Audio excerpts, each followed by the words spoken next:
ملتا ہے وہ اتنی بات ملتی ہے کہ آپ صلی اللہ علیہ وسلم ہی کے نسب میں حضرت مہدی ہوں گے، ان کا نام آپ صلی اللہ علیہ وسلم کے نام جیسا ہوگا، قریش میں سے ہوں گے، اور جس دور میں آئیں گے وہ حضرت عیسیٰ علیہ السلام بھی انہی کے بعد فوراً نازل ہوں گے، اس دجال بھی اسی وقت ظاہر ہوگا۔ یہ تینوں چیزیں ایک ہی وقت پہ ہوں گی، دجال، حضرت عیسیٰ علیہ السلام اور حضرت مہدی۔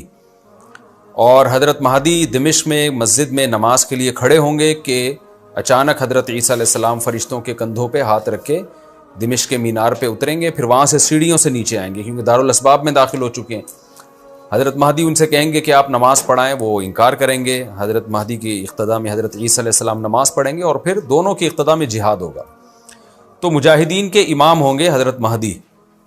اتنی بات ہمیں معلوم ہوتی ہے، چند باتیں اور ہیں روایات میں جو ملتی ہیں۔ یہ ہمیں ڈیٹ نہیں بتائی گئی ہے، سن نہیں بتایا گیا، سال نہیں بتایا گیا۔ اس بارے میں صدیوں سے لوگ پیش گوئیاں کر رہے ہیں کہ فلاں سن میں آئیں گے، فلاں سن میں آئیں گے۔ بڑے بڑے لوگوں نے پیش گوئیاں کی ہیں جو 100% غلط ثابت ہوئی ہیں۔ تو اب بھی لوگ پیش گوئیاں کر رہے ہیں کہ 2025 میں آئیں گے، کوئی کہہ رہا ہے 2030 میں آئیں گے۔ تو گورنمنٹ کی طرف سے کوئی پابندی نہیں ہے، کوئی بھی کچھ بھی کہہ سکتا ہے۔ نبی صلی اللہ علیہ وسلم نے اس کو مبہم رکھا ہے، صحابہ نے مبہم رکھا، نہ صحابہ نے نبی سے تاریخ پوچھی، نہ مہینہ پوچھا، اور نہ نبی نے بتایا۔ اور ایسی چیزوں میں اسلام اس کو مجمل ہی رکھتا ہے، کیونکہ وہ مہینہ آتا اور اس مہینے میں کوئی بھی اٹھ کے مہدی کا دعویٰ کر دیتا تو کنفیوژن پیدا ہو جاتی ہے نا۔ اس لیے ہمیں اس پر مبہم ایمان ضروری ہے، مجمل ایمان ضروری ہے۔ مبہم تو نہیں کہیں گے، مجمل کا مطلب تفصیل ہمیں معلوم نہیں ہے، بس ہمیں پتہ ہے کہ ایک وقت آنے والا ہے قرب قیامت میں کہ حدیث میں آتا ہے خراسان سے ایک لشکر اٹھے گا اور اللہ اس کو فتح عطا فرمائیں گے۔ حدیث میں آتا ہے کہ مجاہدین لڑیں گے اور اتنی بڑی جنگ ہوگی کہ آپ صلی اللہ علیہ وسلم نے فرمایا کہ 1/3 مجاہدین اس میں جو لڑنے والے ہوں گے وہ شہید ہو جائیں گے، جو اس وقت کے سب سے افضل ترین شہداء ہوں گے، اور 1/3 مجاہدین وہ ہوں گے جو لڑائی کی شدت اور سختی کی وجہ سے میدان چھوڑ کے بھاگ جائیں گے۔ یہ وہ لوگ ہوں گے جن کی اللہ کبھی بھی توبہ قبول نہیں کرے گا، اور 1/3 ہوں گے جن کو اللہ دنیا پہ غلبہ عطا کرے گا، کفر پہ غلبہ عطا کرے گا۔ تو یہ اس وقت پھر حضرت مہدی کی قیادت میں جہاد ہوگا اور پوری دنیا میں امن قائم ہو جائے گا۔ حضرت عیسیٰ ابن مریم بھی اسی وقت نازل ہوں گے، دجال کو قتل کریں گے، اور ایک اور دفعہ، یعنی ایک دفعہ تو اسلام دنیا میں غالب آ چکا ہے، تو ایک اور دفعہ اسلام حضرت مہدی حضرت عیسیٰ ابن مریم کے ذریعے پوری دنیا میں غالب آ جائے گا، اور ہر طرف خیر ہی خیر ہوگی، جزیے کا نظام ختم ہو جائے گا، اور اللہ تعالیٰ اپنی برکتوں کو کھول دے گا، آسمان کی برکتیں، خوب بارشیں برسیں گی۔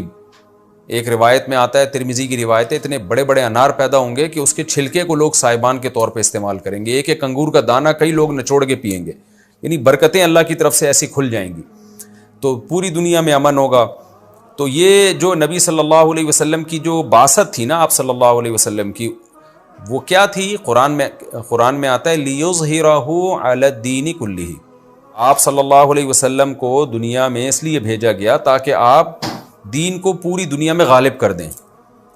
تو ایک دفعہ تو یہ بنو امیہ کے دور میں، اور بنو عباس، اور پھر خلافت عثمانیہ، یہ جو مسلمانوں کی خلافتیں چلی ہیں، تو بنو امیہ اور بنو عباس کے دور میں تو اسلام پھیل گیا تھا، پوری دنیا جتنی بھی مہذب دنیا تھی اس میں اسلام ہی اسلام تھا، یعنی اسلامی حکومت تھی، سب مسلمان نہیں تھے لیکن حکومت اسلامی تھی، سب مسلمانوں کے زیر سایہ تھے۔ تو اللہ تعالیٰ اب پوری دنیا میں کیفیت کے لحاظ سے، کمیت کے لحاظ سے، کوانٹٹی کوالٹی دونوں لحاظ سے اسلام کو دنیا میں غالب کرے گا۔